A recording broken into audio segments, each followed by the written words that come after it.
C'est bon, merci. Donc, le plan va comme suit. Je vais définir d'abord ce que sont les apports verticaux. On va y aller d'exemples concrets sur les usages de ce produit-là. Ensuite, je vais parcourir les fondements théoriques de deux sous-modèles de fonte qui sont un peu les moteurs derrière les apports verticaux. Je vais aussi parcourir ce qu'est le produit apports verticaux déployé pour le PACES. Donc, on commence par définir ce que sont les apports verticaux. Cette figure-là montre un sol couvert partiellement de neige et aussi de sol nu.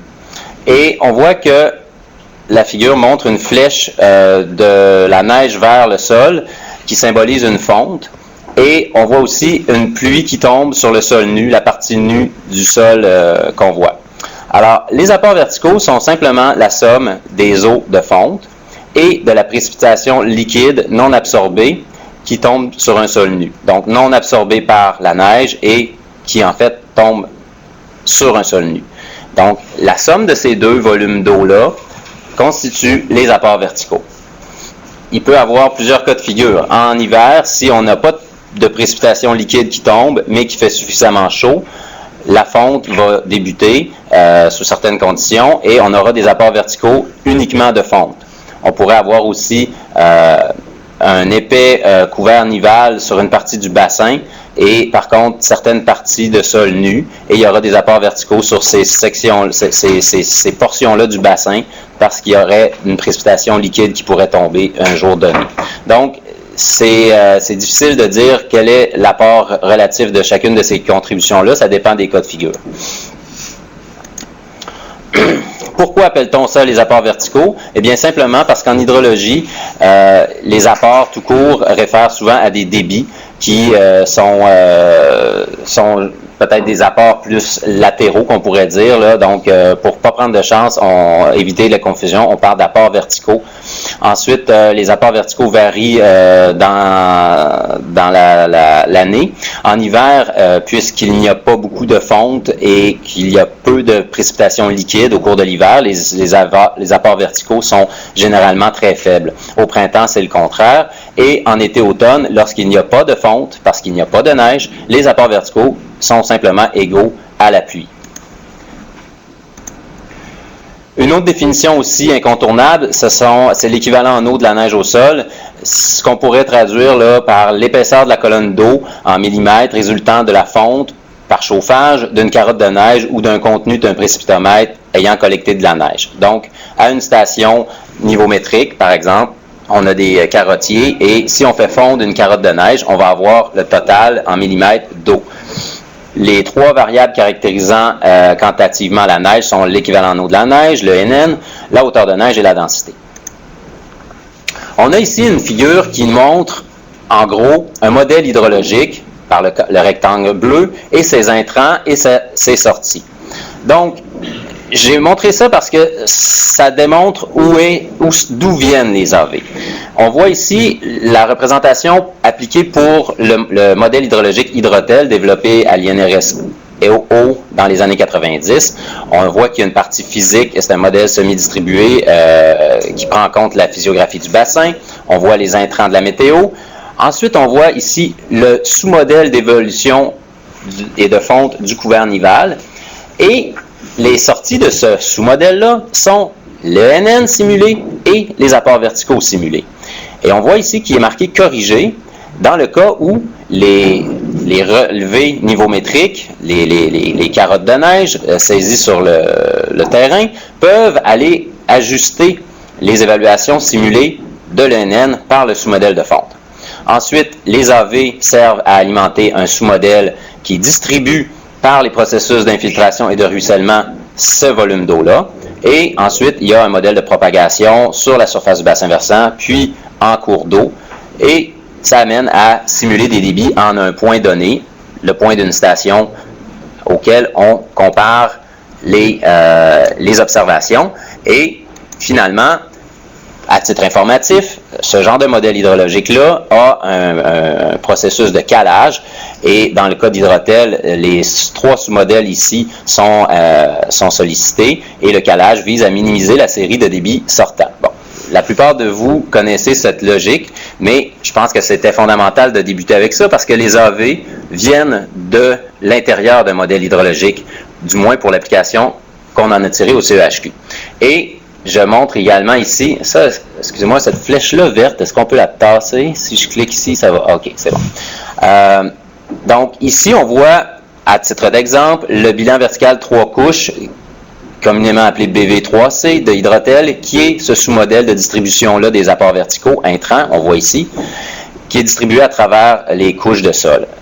Pourquoi je montre ça? C'est parce que, dans le fond, si on réussit à sortir les AV de ce modèle-là, eh bien, par la suite, un client externe, un usager, peut prendre les AV et les introduire dans son modèle de couche de sol. Il n'a pas besoin d'utiliser le BV3C particulièrement. Donc, voilà l'intérêt de sortir les AV, ça donne plus de souplesse.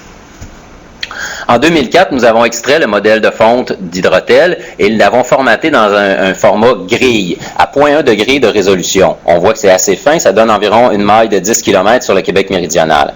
Nous l'avons aussi intégré pour rouler au pas de temps 3 heures. Il est alimenté par des grilles de précipitation et de température min et max crigées par crigeage isotropique simple et il génère à chacun des points de grille une évaluation de l'NN et des AV simulés. Et si nous avons des relevés niveaumétriques en entrée, eh bien, il peut avoir une correction, comme je disais tantôt, et dans le fond, nous avons calé ce modèle de fonte-là en format grille sur des valeurs de NN au Québec, dans le Québec méridional. L'usage qu'on voulait en faire initialement, c'était pour produire des cartes de l'équivalent en eau de la neige et des apports verticaux sur le sud du Québec. Ce qui nous amène à des exemples d'usage. Donc, le premier, c'est celui à l'origine, sert à produire des cartes, comme on voit ici. À quoi ça sert? Ça sert, par exemple, au ministère de la Sécurité publique à évaluer quelles sont les lames de ruissellement et ou d'infiltration possibles résultant des apports verticaux sur le territoire du Québec en période de crue. Donc, plus, évidemment, on va monter dans l'échelle des millimètres ici, bien, plus on a un potentiel de ruissellement et de recharge aussi. Alors, c'est important de savoir un peu où est la fonte de façon prédominante sur le territoire. On diffuse aussi sur Internet à l'adresse qui est indiquée ici. On voit ici une schématisation des grilles qui sont sous-jacentes au modèle. Donc, on crige la précipitation à partir des mesures aux stations. On fait de même avec la température. On rentre ça dans le modèle de fonte. On a un réseau de stations niveaumétriques où il y a des carottes de neige qui se prennent. On rentre ça pour corriger nos évaluations de NN. Et ensuite, on génère les apports verticaux corrigés. Et c'est ce qu'on voyait sur la photo précédente. Oui. Pour que les gens voient ta souris, c'est juste la souris verte qu'ils voient. C'est vrai? Oui. OK. Il faut que je clique dedans, puis là, on voit? Oui. OK. C'est bon. Ben, on voit le blanc, là. On voit, OK. À l'induction, on voit le blanc, mais à l'externe, je veux dire, ici, il faut que c'est la fenêtre, la flèche verte que tu dois déplacer en cliquant. On a toutes les fois que tu vas. Il faut que je fasse ça comme ça? Oui, c'est ça, exactement. OK. Excusez-moi, j'avais pas saisi. Donc, est-ce qu'avec le pointeur, ben ça, dans le fond, c'est avec la souris si je veux que les autres le voient? OK. Parfait. Donc, OK. Ce que je voulais dire aussi, c'est que ces cartes-là montrent un masque qui couvre, qui cache la partie plus nordique là, du Québec méridional. Mais dans les faits, la grille, on la voit ici.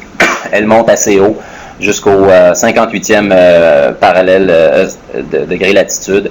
Et donc, cette image-là, ici, présentement, c'est un exemple de la précipitation qu'on reçoit d'Environnement Canada pour nos prévisions. Là.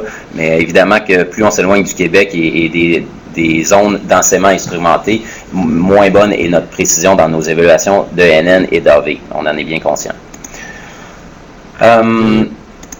Donc, pour un autre usage, c'est la modélisation hydrologique. Advenant qu'un modèle hydrologique n'a pas de modèle de fonte à l'intérieur de lui, on peut, comme c'est le cas pour le modèle Moïse, on peut alimenter ces modèles hydrologiques-là avec les apports verticaux.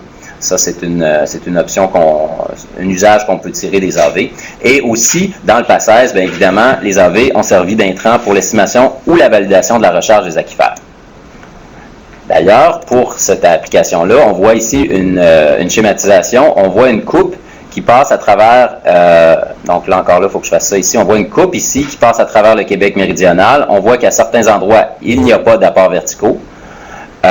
Il y a un peu d'apports verticaux à certains autres endroits, et à certains endroits où est-ce qu'il y a plus de couleur turquoise, on voit que la force des apports verticaux est plus grande. Donc, on voit que les apports verticaux ont, en format gris, une information très pertinente pour quiconque veut modéliser où se produit le ruissellement et où l'infiltration sur le territoire, et ce, à un pas de temps relativement fin. On parle du pas de temps journalier dans le cas du produit PACES. Le titre de ma présentation, c'est « Un intrant utile à toute modélisation hydrique ». C'est parce que, dans le fond, ça peut être une modélisation hydrologique ou hydrogéologique. Et la distribution spatio-temporelle relativement fine facilite des calculs de bilan justement sur des plus petites échelles. Je vais parcourir maintenant les fondements théoriques de deux modèles de fonte. Pour commencer, je vais y aller avec un rappel de certains éléments. Donc, les données climatologiques sources sont au pas de temps horaire. La précipitation seulement le type de précipitation c'est-à-dire le type de précipitation n'est pas enregistré. Donc, ce sont des précipitomètres totalisateurs qui ramassent le contenu de ce qui tombe. Si c'est juste de la pluie, si c'est juste de la neige, si c'est un peu des deux, peu importe, il y a un élément chauffant, ça ramasse l'équivalent en eau de cette colonne-là, et finalement, on a la précipitation totale de cette façon-là.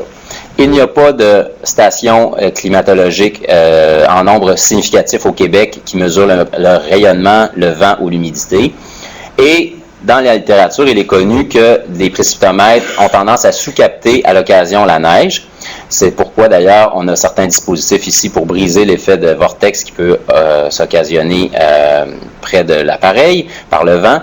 Et il y a aussi, par contre, compensé cet élément de sous-captage par la sublimation du couvert nival qui se produit plus le printemps avance et qui est prise en compte indirectement par les relevés niveaumétriques au fil du printemps qui avance. Les processus dominants dans le temps sont nombreux. Évidemment, je ne peux pas, dans le cadre de cette présentation-là, plonger trop creux dans les détails d'un modèle de fonte de neige, mais on voit évidemment qu'il y a plusieurs composantes d'échange, de transfert de chaleur, de flux. Je vais tenter de parcourir les éléments principaux. Donc, il y a différents modèles possibles pour modéliser conceptuellement l'évolution de la fonte de neige.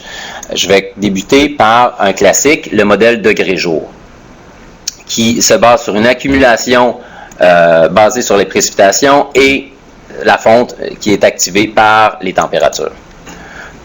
Donc, ce modèle de fonte-là est à une variable d'état, l'équivalent en eau de la neige, et dans le fond, la fonte, ici, on voit qu'elle est proportionnelle au taux de fonte fois un delta qui est la température moins le seuil de fonte. Intuitivement, le seuil de fonte pour nous c'est 0 degré, mais par calage, c'est pas nécessairement 0 degré comme il est noté ici. Et donc, la fonte agit lorsque ce seuil-là est dépassé. Les coefficients de calage sont le taux de fonte et le seuil de fonte, dans le cas de ce modèle-là.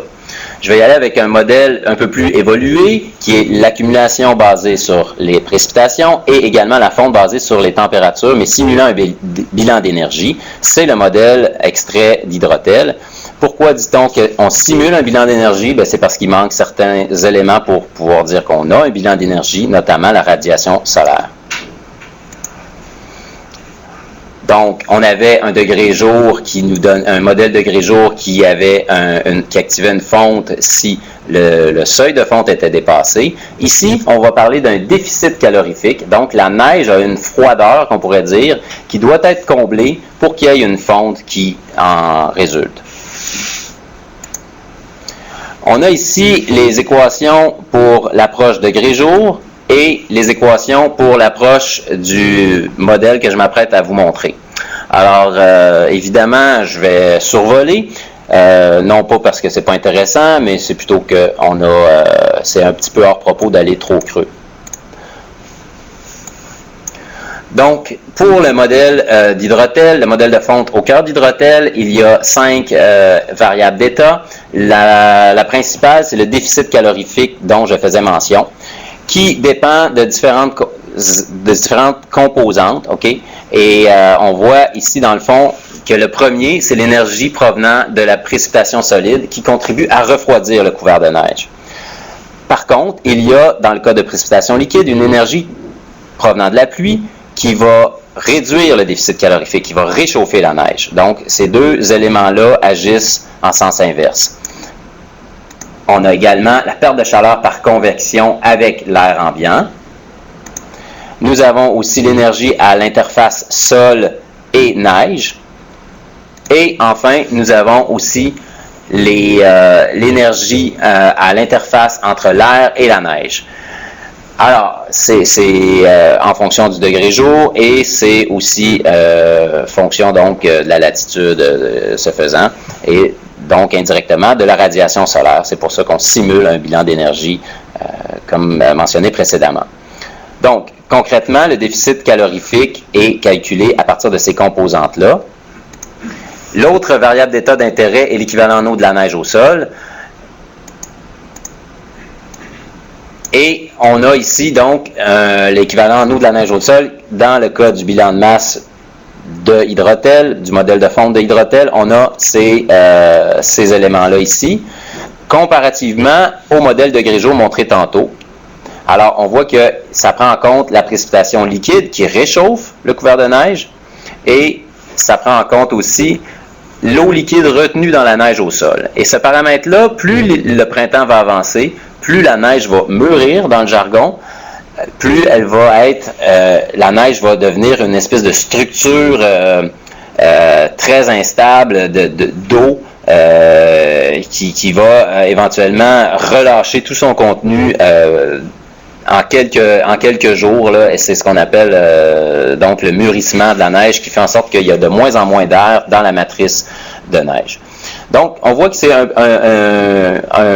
l'équivalent en eau de la neige au sol ici est simulé avec un peu plus de paramètres que le modèle de Grégeau. Et en plus, comme j'ai mentionné précédemment, eh bien, il y a 5 variables d'état pour le modèle de neige de hydrotelle. Donc, ça complète, j'ai parcouru les deux premiers, je vais m'arrêter là, mais ça démontre qu'il y a une belle complexité. Et la fonte dépend justement ici du déficit calorifique. Bon, alors je vais parcourir maintenant le produit apports verticaux produit dans le cadre du PACES. Donc, la procédure pour le PACES, on a eu l'ambitieuse idée de tenter de reconstituer les apports verticaux pour l'horizon 1900 à 2010. Il faut savoir que les corrections de niveau, les corrections de couvert de neige par les valeurs de NN mesurées sur le terrain sont apparues vers la fin des années 1928, et en nombre significatif au niveau de la répartition spatiale du Québec méridional autour des années 60. Donc, les apports verticaux à partir de 1960-65 sont plus précis qu'avant, mais si quelqu'un veut partir avec quelque chose, à défaut d'avoir rien, c'est déjà un début en tant que tel de ce côté-là. Donc, on retrouve encore une figure qu'on a vue précédemment. Pourquoi je vous la remonte, c'est que dans le fond, j'illustre un peu la mise en carte en fait, le crigeage que nous avons fait pour la précipitation. On voit le variogramme ici qui a été généré. Il a la forme exponentielle parce que c'était la meilleure. Donc, c'est un semi-variogramme théorique généré. On a une portée, dans le cas présent, au mois d'août de 155 km. Ça a été quand même relativement facile de faire le crigeage de la précipitation et de la température. On voit ici un exemple de ce que ça peut donner comme représentation spatiale. Ça, c'est le passage de la queue d'ouragan, la tempête tropicale Katrina en 2005, et la validation est assez bonne en ce sens que on voit que dans l'échelle, on atteint le jaune et le rose pour des très fortes valeurs de précipitation, et effectivement sur la haute Côte-Nord, il y avait eu, sur cette partie-là de la Côte-Nord, il y avait eu des routes qui étaient parties. Il y avait eu vraiment des grosses inondations sur cette partie-là du territoire. Et pourtant, ce n'est pas la partie la plus instrumentée. Donc, ça donne une idée un peu. C'est un exemple. Évidemment, notre validation ne repose pas que sur quelques cas, mais ça illustre que le crigeage simple isotropique a quand même bien fait le travail pour les besoins du PACES. Un autre exemple aussi, c'est au niveau de l'ENN. Donc, l'ENN, nous avons décidé d'analyser les erreurs historiques entre l'ENN simulé et celle mesurée. Et nous avons par la suite bâti des variogrammes mensuels de l'erreur entre l'erreur du modèle de fonte à estimer l'ENN. Et donc, les variogrammes, je ne l'ai pas mentionné précédemment, mais ce sont des variogrammes mensuels. Donc, on a choisi d'appliquer 12 variogrammes par année et ils sont bâtis chacun sur tout l'historique complet. Et finalement, ça nous mène à produire des estimations de NN corrigées du modèle. Et finalement, ça nous permet d'avoir un peu plus de confiance dans les apports verticaux, notamment à partir des années 60, comme je mentionnais, où la densité spatiale et temporelle des relevés est bonne. Je crois que c'est pertinent aussi, en terminant, d'aborder la relation entre les précipitations, les apports verticaux et les apports verticaux qu'on appelle lissés. Les apports verticaux lissés sont simplement des apports verticaux issus du calcul par le modèle de fonte et corrigés par la procédure que je viens de vous montrer. Mais en plus, on applique un algorithme de lissage qui vise à corriger quoi? Eh bien, je vais vous montrer. Je vais faire un saut en avant. Donc ici, on a un point. C'est une analyse à un point de grille de Charlevoix. OK, on voit où est-ce que c'est présentement. Normalement, il y a beaucoup de neige à cet endroit-là. On a sur l'axe de gauche la température qui est moyenne en jaune et maximum journalière en orange. OK? On a sur l'axe de droite un cumul de précipitations et d'apports verticaux et de NN, tous en millimètres. Donc, on a ici, en fait, en bleu, on a le cumul de précipitations pour le 1er novembre au 15 juin de 2010, donc la courbe en de précip cumulé en bleu ici, qui atteint 550 mm. À titre de référence, pour ce coin-là, c'est à peu près 1300 mm la quantité de pluie cumulée totale interannuelle en moyenne. Donc, on est du 1er novembre au 15 juin, on se rend à 550 pour cette année-là. On a les cumuls aussi des AV en rose pâle, les AV directement produits par le modèle et corrigés par le NN, on atteint 680, et en rose fluo un peu plus foncé, on a les AV que l'on appelle lissés, okay? Le cumul des AV lissés. Alors, ce qu'on voit, c'est que la précipitation durant les mois froids de l'hiver, janvier, février, mars, la précipitation cumulée, elle, ne se soucie pas qu'il fasse froid. On parle d'un cumul simplement de la donnée. Mais les apports verticaux, comme je disais précédemment en entrée de jeu, sont quasi nuls en hiver. Et soudain, quand le printemps arrive, boum, la fonte débute et ils se mettent à augmenter fortement. Qu'est-ce que ça illustre? Notamment, ça illustre que pour des évaluations de recharge, la dynamique va être tout autre si on utilise les AV, parce que là, il va y avoir une bonne colonne d'eau ou une bonne lame d'eau disponible pour favoriser le ruissellement et l'infiltration. Déjà, on voit un intérêt à utiliser les AV plutôt que la précip. En pointillé, en trait discontinu, on voit les cumuls de neige. En rose pâle, les cumuls de NN sortis du modèle et corrigés par les relevés de neige, et en rose fluo discontinu, les cumuls de NN, la même chose, mais lissés.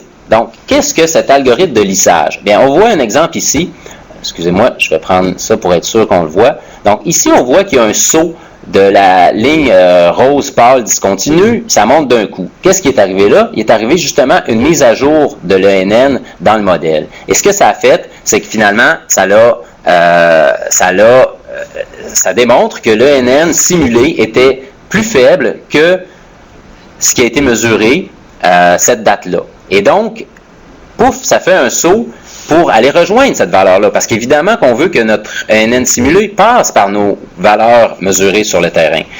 L'algorithme de lissage en rose fluo plus foncé, discontinu, va faire en sorte qu'il y a des passages plus lissés entre les points de mesure de relevé niveaumétrique. Okay? On voit donc ici qu'au lieu de faire un saut brusque, il va commencer à monter tranquillement.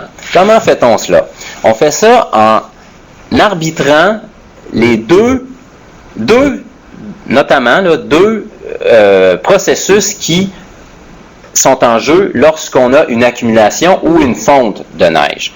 C'est-à-dire que le modèle lissé, l'algorithme de lissage, va faire en sorte qu'on va compenser on va favoriser une accumulation de neige progressive plutôt que soudaine en ajoutant un peu de précipitation et en diminuant un petit peu la température. Ces deux processus-là vont être arbitrés et générés, activés, assez de façon balancée, et ça, c'est parce que on a un mémoire de maîtrise ici qui a été produit pour analyser si c'était faisable, et les résultats ont été satisfaisants. Donc, c'est le mémoire de Thomas-Charles Fortier-Filion, notre collègue, et quand je dis que les résultats ont été satisfaisants avec l'usage d'un tel algorithme de lissage, c'est que finalement, il y avait, lorsqu'on calait avec les AV un modèle hydrologique plutôt qu'avec la précip, on avait des meilleurs, c'est-à-dire lorsqu'on calait un modèle hydrologique avec des AV lissés versus des AV non lissés, on avait des meilleurs NASH. Donc, en synthèse, la courbe rose fluo discontinue passe de façon plus harmonieuse à travers les relevés terrain et est susceptible de mener à des meilleures estimations de NN entre les relevés terrain et des meilleurs AV aussi. Dans le cas où est-ce que j'ai montré, on a un sous-captage qui est compensé par une augmentation de l'ENN. Pendant ces journées-là, il fait froid. J'ai mis la ligne du 0 degré en rouge. La température moyenne est nettement en dessous de 0 et les températures maximum journalières sont tout près de 0. Donc, il n'y a pas d'impact sur les AV. Les AV restent plats. Dans l'autre exemple, donc ça, c'était des exemples de sous-captage qui sont corrigés par l'algorithme de lissage. Un autre cas est où est-ce qu'on a une compensation par l'algorithme de lissage d'une chute brusque de l'ENN. Et dans ce cas, je vais tenter de conclure, là, je comprends que mon temps s'achève, mais dans ce cas, le modèle va simuler l'inverse de ce que j'expliquais tantôt. C'est-à-dire qu'au lieu de bâtir un couvert de neige progressif en augmentant la précipitation et en diminuant la température, il va augmenter la température et diminuer la précipitation de manière à provoquer de la fonte et à descendre le NN progressivement. Ce faisant, il va y avoir une production d'apports verticaux. Et c'est pour ça que la courbe de cumul d'apports verticaux lissés va se mettre à augmenter plus vite que celle des apports verticaux non lissés. Au total, à la fin du printemps, on voit que les apports verticaux lissés vont être supérieurs aux apports verticaux cumulés non lissés. Mais, un élément aussi à garder en tête est le potentiel de sublimation. Parce que s'il y a de la sublimation, eh bien, cette eau-là, c'est pas vrai qu'elle va être, cette neige-là va pas être traduite en ruissellement et en infiltration par la génération d'apports verticaux uniquement. Elle pourrait aussi partir vers le haut. Ça serait des apports verticaux qu'on pourrait dire ascendants. Ça serait des pertes par sublimation. Ce processus-là n'est pas pris en compte par l'algorithme de lissage. Mais étant donné que l'algorithme de lissage a donné des meilleurs résultats dans des processus de calage hydrologique, nous avons quand même confiance dans cet algorithme-là. Mais ça donne une petite... Cette prise en compte de la sublimation doit demeurer quand même en tête parce que ça démontre que les AV lissés, qui sont en général au Québec 5 à 10% supérieurs aux AV non lissés, sont peut-être un peu forts parce qu'ils ne tiennent pas compte du tout de la sublimation et que finalement, si on en tenait compte, on aurait un peu de... on serait peut-être plus proche de la courbe rose pâle. Ouf! Alors, j'espère que je vous ai pas perdu. Les derniers 5 minutes étaient intenses, mais dans le fond, c'est assez fondamental de parcourir ça. Dernier point. Donc, dernier point, la disponibilité du produit des apports verticaux PACES. Eh bien, dans le fond, les apports verticaux qui ont été générés pour l'horizon 1900-2010 sont disponibles sous réserve de recevoir une demande d'accès. Les demandes doivent cadrer avec certains critères, c'est-à-dire des projets d'acquisition de connaissances, des projets généralement déployés dans un cadre universitaire, et à ce moment-là, on extrait de notre grille du Québec méridional les données des apports verticaux pour le secteur donné. On ne livre pas la grille au complet. On a décidé d'y aller à la pièce. Alors, toute demande est a priori recevable et par la suite, on analyse en fonction des critères. Je termine en disant aussi qu'il y a évidemment une documentation pour ce produit-là des apports verticaux PACES qui a été déposée sur le site FTP du PACES dans les derniers mois et qui va plus dans le détail au niveau de tout le processus pour générer les apports verticaux. Alors, je vous remercie et je suis ouvert à des questions si vous en avez. Merci beaucoup.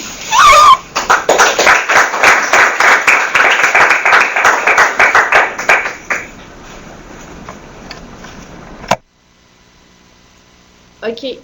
Alors, tout le monde, pour la période de questions, je vais simplement vous rappeler que si vous avez une question, vous pouvez cliquer sur l'icône du petit bonhomme à la main levée. Si jamais vous voulez que je vous donne le droit de parole, à ce moment-là, quand vous allez parler, vous ouvrez votre micro. Mais dès que vous avez terminé de parler, vous devez l'éteindre pour pas qu'il y ait d'interférence pendant la communication. Pour la personne de Lucas qui vient de lever la main, il faut juste que tu cliques sur le micro en haut pour pouvoir l'activer. Très bien. Est-ce que vous m'entendez? Oui. Oui, Charles, tu m'entends? Oui. Oui, très bien. C'est Alain Rouleau, ici à Chicoutimi. Ma question portait sur le dernier graphique là, sur lequel tu as passé un petit bout de temps à la fin. Dans le coin inférieur droit du graphique, il y avait un histogramme en teinte de gris. Tu peux le remontrer à nouveau?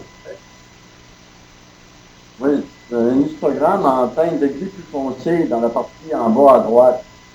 Peux-tu nous expliquer qu'est-ce qu'il représente?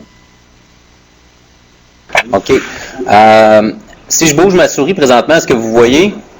Il faut cliquer une fois. OK, là, ma flèche verte va apparaître, j'imagine. Là, on dirait qu'elle n'apparaît pas. OK, c'est bon. Merci, Catherine. Donc, OK. Ça, si je comprends bien, la question est de savoir en quoi cet histogramme-là constitue? Exactement, oui. OK. Donc, dans le fond, ce sont, selon la légende, on voit là ici, ce sont les AV lissés, mais par pas de temps. Donc, ce graphique-là montre les cumuls ici d'apports verticaux. Donc, c'est la somme de ces bâtonnets-là. Donc, il n'y a pas de bâtonnets dans l'historique des mois où il fait froid. Les apports verticaux sont presque nuls. En fait, il y a une petite montée ici. Il y a des bâtonnets qu'on voit ici et le cumul commence à monter. Mais là, ensuite, le cumul des apports verticaux est horizontal parce qu'il n'y a pas d'autres apports verticaux en bâtonnique. Et là, dès qu'il y en a un petit peu ici, ben là, les cumuls commencent. Et c'est pour ça qu'en très peu de temps, là où sont les apports verticaux, la courbe des cumuls monte très rapidement. Très bien. OK. C'est clair. Merci. Je me permettrais d'ajouter juste un petit ajout sur cette diapo-là, dans le fond. Ce que ça démontre aussi, c'est... il y a cette remarque-là ici que j'ai sautée, là, c'est l'hiver où le sous-captage de neige est prédominant. Pourquoi je me permets de dire cette remarque? C'est que dans le fond, on voit qu'il y a un écart entre les cumuls d'apports verticaux et le cumul de précipes. OK? Ça veut dire que le modèle de fonte a généré davantage en fait, les relevés niveaumétriques se sont avérés être à une ENN supérieure à ce que la somme des précipitations dans les précipitomètres donnait. Et donc, c'est un cas typique où est-ce que les carottiers ont démontré qu'il y avait plus de neige et qu'on ne devait pas juste se fier à la somme des précipitations tombées au précipitomètre. OK? Mais l'inverse peut arriver aussi. C'est-à-dire que le cas ici, je ne l'ai pas montré, on a ici, bougez pas, on a ici l'inverse, c'est-à-dire que le cumul des apports verticaux est en dessous de la sommation de la précipitation en bleu. Et donc, c'est un hiver où le sous-captage n'est pas dominant au total.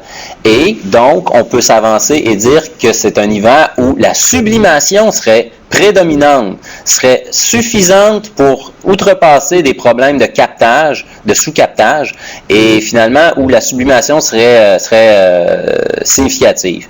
Donc, au Québec, on a dépendamment des endroits, le sous-captage varie en fonction de la densité des instruments de mesure, des relevés niveaumétriques et des précipitomètres. Donc, le sous-captage varie spatialement, varie aussi avec les aléas de la météo. Et donc, on a des endroits où est-ce que le sous-captage est plus fort qu'ailleurs, mais la sublimation, elle aussi, varie spatialement. Donc, on a les différents cas de figure possibles. J'ai terminé ma réponse. Pour Lucac, ton micro il est ouvert. Oui. C'est bon là, je pense que le problème est réglé. Vous m'entendez? Oui. Oui, bonjour, Charles, c'est Romain à Lucac. Merci pour ton excellente présentation d'abord.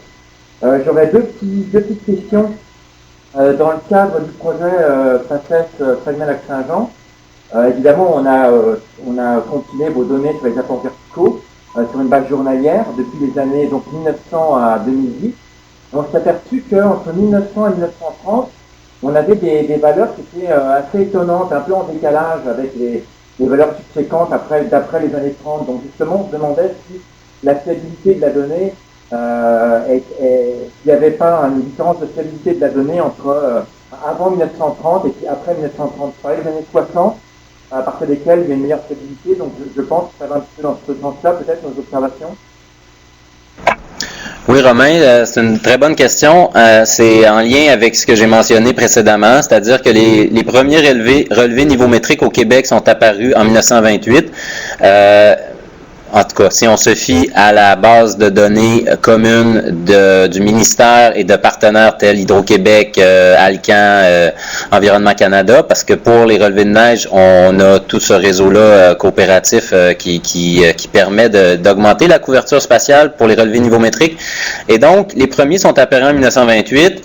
Et comme je disais, le nombre de ces relevés-là a augmenté tant sur l'échelle temporelle à travers les hivers, donc il y avait de plus en plus de relevés niveaumétriques durant l'hiver, et en plus, il y avait de plus en plus de couverture spatiale.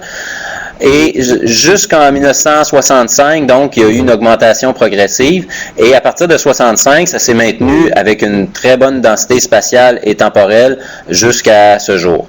Alors, avant 1928, il n'y a aucune correction des apports verticaux par des valeurs mesurées de NN, et ce faisant, le modèle hydrologique, le modèle de fonte tente d'évaluer le NN et réussit à le faire, mais il n'y a jamais de correction. Alors, c'est certain que les modélisations issues de ces années-là vont être plus, disons, moins fiables et sujettes à donner des résultats un peu douteux par moment. Après 1928 jusqu'en 65, ben on est un peu dans une zone de transition, et à partir de 1965, 60, 65, comme je disais, les données sont bien corrigées. Est-ce que ça répond à ta question? Oui, excellent, merci beaucoup. Et puis j'aurais, si je peux me permettre, une deuxième et dernière question. Sur plus une question par rapport à vos travaux au CEHQ. Je me demandais si vous aviez regardé un petit peu si l'impact des changements climatiques pouvait être perçu à partir la base de données dont vous disposez sur les apports verticaux, parce qu'il me semble que ce serait quelque chose d'intéressant à regarder. Bon, c'est une bonne question aussi.